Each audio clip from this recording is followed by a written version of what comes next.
त्रिपुरा में अंतर्राष्ट्रीय महिला दिवस के अवसर पर गर्ल्स प्राउटिस्ट के तत्वावधान में एक विशाल जागरूकता रैली का आयोजन किया गया।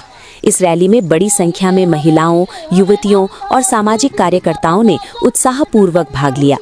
रैली का मुख्य उद्देश्य समाज में महिलाओं के अधिकारों, सम्मान और समान अवसरों के प्रति जागरूकता फैलाना था। कार्यक्रम का नेतृत्व अवधूतिका आनंद निरुक्ता आचार्य ने किया। अपने प्रेरणादायक संबोधन में उन्होंने कहा कि समाज के समग्र विकास के लिए महिलाओं को समान अवसर देना अत्यंत आवश्यक है। उन्होंने कहा कि महिलाओं को केवल सामाजिक ही नहीं बल्कि आर्थिक और शैक्षिक स्वतंत्रता भी मिलनी चाहिए। जब तक महिलाएं आत्मनिर्भर नहीं होंगी तब तक वास्तविक सशक्तिकरण संभव नहीं है। उन्होंने विशेष रूप से शिक्षा और अध्यात्म के महत्व पर प्रकाश डालते हुए कहा कि आध्यात्मिक मूल्य और नैतिक शिक्षा महिलाओं को आंतरिक शक्ति प्रदान करते हैं। इससे वे समाज में सकारात्मक परिवर्तन की अग्रदूत बन सकती हैं। उन्होंने ये भी कहा कि महिलाओं को समाज के हर क्षेत्र, शिक्षा, प्रशासन, अर्थव्यवस्था और नेतृत्व में सक्रिय भूमिका निभाने का अवसर मिलना चाहिए। इस अवसर पर कई अन्य सामाजिक कार्यकर्ताओं और आचार्यों ने भी अपने विचार रखे, जिनमें अवधूतिका आनंद कृष्ण प्रभा आचार्य, आनंद उदिता आचार्य और आनंद निरंजन आचार्य प्रमुख रूप से उपस्थित थीं।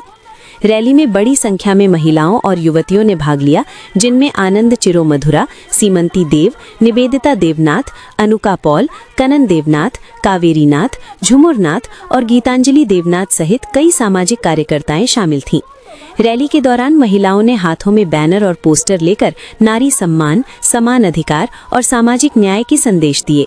प्रतिभागियों ने नारे लगाते हुए समाज को ये संदेश दिया कि महिलाओं के सम्मान और समानता के बिना किसी भी समाज का विकास संभव नहीं है। বিশ্বের প্রতিটি জায়গাতেই আজকে নারী দিবস পালন করা হয়।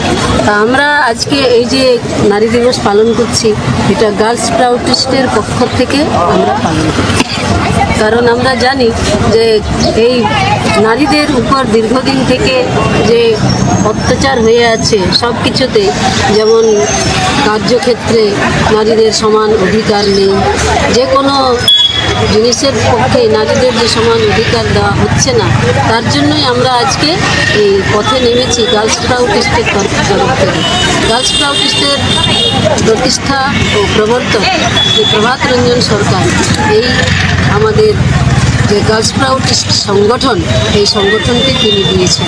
এই সংগঠনটি তিনি এই জন্যই দিয়েছেন যে আজকে তো শুধু নয়, যদি আমরা প্রাচীন যুগে চলে যাই সেইখান থেকে আজও পর্যন্ত আমাদের মহিলাদের উপর নানারকমভাবে তারা অত্যাচারিত হচ্ছে। তাই তিনি এই গার্লস প্রাউটিস্ট সংগঠনটি দিয়েছেন, যাতে নারীরা অত্যাচারিত না হয়ে থাকে, কোনো রকম আঘাত না পেয়ে থাকে, তাদের যেন সমানভাবে যে কোনো কাজে অংশগ্রহণ করতে পারে। তাই তিনি গার্লস প্রাউটিস্টে সমান অধিকার দিয়েছেন। তিনি বলেছেন যে আমাদের যে মেয়েরা এই পৃথিবীতে আছে তারা সমান সমান অধিকার পাবে, 50-50 অধিকার পাবে। এই 50-50 অধিকার দিয়েছেন তিনি। তো এটাও বলেছেন যে সেই জন্য এই যে সমান অধিকার বলে কোনো ছেলে মানুষ বা মেয়ে মানুষ তারা যেন স্বেচ্ছাচারিতা কখনো না করে। ছেলেরাও স্বেচ্ছাচারিতা করতে পারবে না, মেয়েরাও স্বেচ্ছাচারিতা করতে পারবে না। একটা সুন্দর আদর্শ নিয়ে এই সমাজকে এগিয়ে নিয়ে যেতে হবে। গার্লস প্রাউটিস্ট মানে হচ্ছে আমাদের মহিলাদের হচ্ছে এটা মহিলাদেরই হচ্ছে এটা একটা সংগঠন। তো প্রাউটিস্ট মানেই হচ্ছে প্রগতিশীল উপযোগ তত্ত্ব।